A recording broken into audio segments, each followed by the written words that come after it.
This was from yesterday. I didn't actually see what this was. I think I heard about it though, so I wanted to check it out. It's probably going to be a nothing burger. Well, yeah. Or something that like we already know, or like, all you fellow Claytriots out there already know because I give the best analysis here. But White House, this is MS Now, MSDNC. White House accidentally releases video of Trump saying the truth about the war's priority. So we'll see if we get any new information out of this one.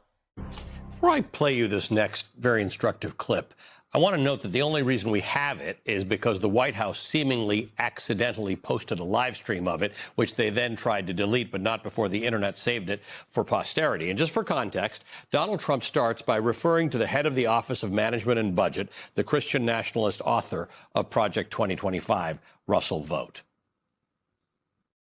We can't take care of daycare. We're a big country. We have 50 states. We have all these other people. We're fighting wars. We can't take care of daycare. You got to let a state take care of daycare, and they should pay for it, too. They should pay. They have to raise their taxes, but they should pay for it. We have to take care of one thing, military protection. We have to guard the country. All right. All these little scams that have taken place, like that little scam daycare. Joining me now is Democratic Senator Chris Van Hollen, member of the Foreign Relations Committee. Senator, good to see you. Thank you for being with us. Let me throw some numbers out at you. Apparently, the Penn-Wharton budget model says this war has cost $65 billion so far. The White House is asking for $200 billion for it. $200 billion, yeah. That's crazy. I also, this was a really funny thing that happened, but so Iran, as part of their, like, what they want for peace was like, they wanted $100 billion from America and $100 billion from Israel. And so I thought it was really funny that like right after that, they came out and asked for $200 billion for the war. But yeah, and also they recently announced our defense budget is going up yet again, $1.5 trillion. Yeah, and I kind of went over this yesterday, but America, our productive capabilities, like what we get for that $1.5 trillion is like nothing compared to like China. They have like a $229 billion budget and they make like 20 ships a year. Like they have insane production capabilities and it costs like a fraction of it. But yeah, that was just a little funny side note about, the absurdity of our political system and the like how we fund our pedo wars of aggression that we do abroad. The Tomahawk missiles alone are $3 billion. They take a year to two to build per missile. We've spent $3 billion on them. This is in a country where we had Doge ripping apart the government last year. We had people not getting their food stamps. We have people not getting their Obamacare subsidies. But we're spending somewhere between $65 billion and $200 billion on a war that no one is able to explain. Well, Ali, that's right. And we should all remember that during the campaign, candidate Donald Trump promised that he would keep us out of foreign wars and focus instead on trying to make things better right here at home. Instead, he did. He presented himself as an anti-war candidate, and a lot of people bought it. I mean, I didn't really buy it, but a lot of people bought it. But a lot of that, you got a little D right there, a little D next to your name. A lot of that, the problem was that Kamala Harris did not present herself as an anti-war candidate. In fact, she presented herself as an incredibly hawkish, I don't know, sort of war hawk, basically, saying she wanted to have the most, most lethal military in the world or whatever. Like, yeah, she literally just ceded that ground entirely to Donald Trump, and also because she wasn't willing to break with Genocide Joe on the Gaza genocide. Like, she was not able to present herself as an anti-war candidate, and so yeah, that there's also a lot of fault that lies with the Democratic Party as a whole for allowing Trump 2.0 to come to power here. And along with Prime Minister Netanyahu started a foreign war. Prices are going up. And now he says, well, we've got to pay for this war in Iran by cutting back on federal investments. You played the clip with child care, but there are also other points in that speech where he talks about cutting Medicaid, cutting Medicare. So the bottom line is the president who said he wouldn't start a war now wants to pay for it by... You'll also notice that they never, ever, ever consider the easiest way to raise revenue for the government. Taxing people, taxing the rich. Like, that is the way that you, like, historically, before we were on the new, the American petrodollar as like the global reserve currency that we're allowed to just manipulate at whim, basically. Before that, if you wanted to go to war, you had to raise taxes. That was the only way that you could fund the war. But that became incredibly unpopular, right? That became, and nobody wanted to, like, if the president, in order to do this war on Iran, said, we have to raise everybody's taxes by 20% or something, right? And he just came out and said that, then they wouldn't be able to go to war, right? Like, because everybody would like riot, basically. So since the American dollar became the reserve currency, what they do instead is they just borrow money. They borrow money from the rest of the world and from us in order to fund these, our pedo wars of aggression for the Epstein class, the billionaires, to profit off of. Like, that's how we fund it. And the other way that we fund it is cutting social services like this.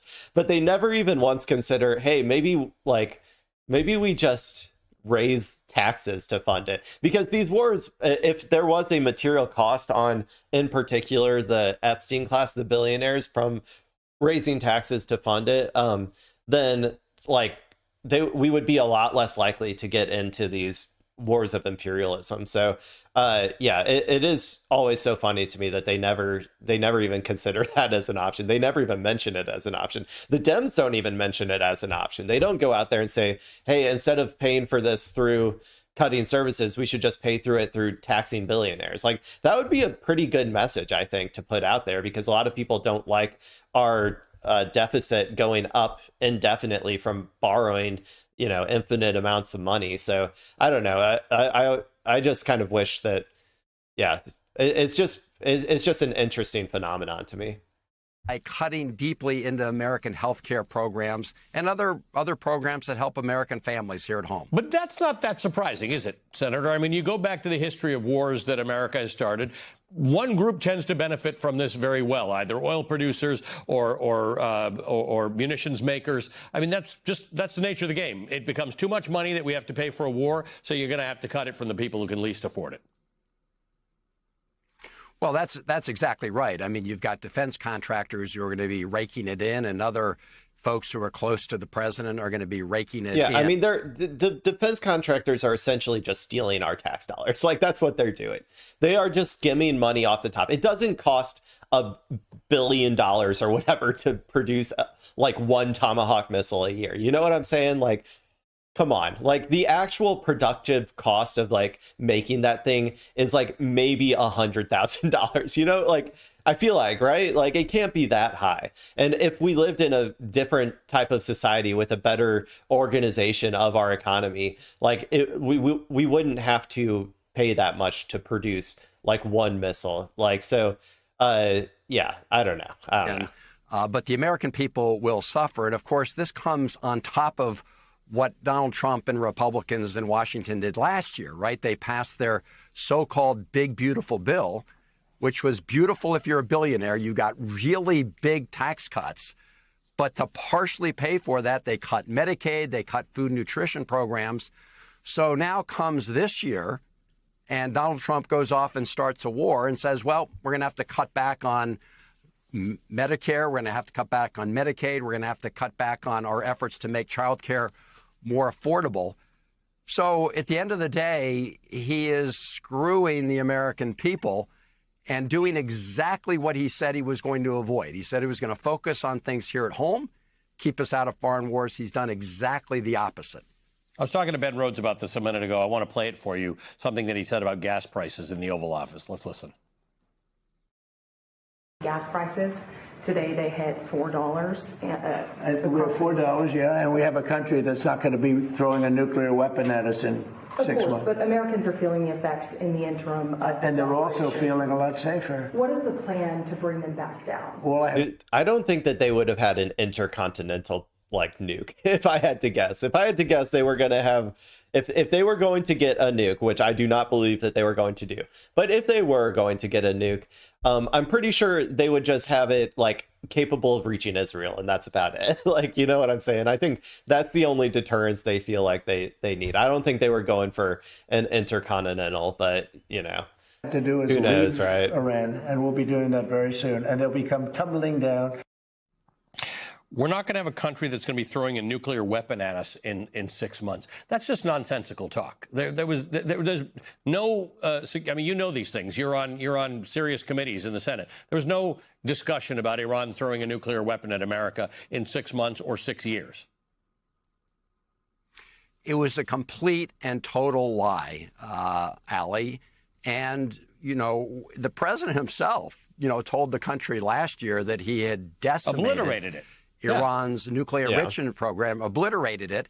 And then his DNI, Tulsi Gabbard, testified publicly the other day that Iran has made no effort to try to reconstitute that nuclear enrichment program.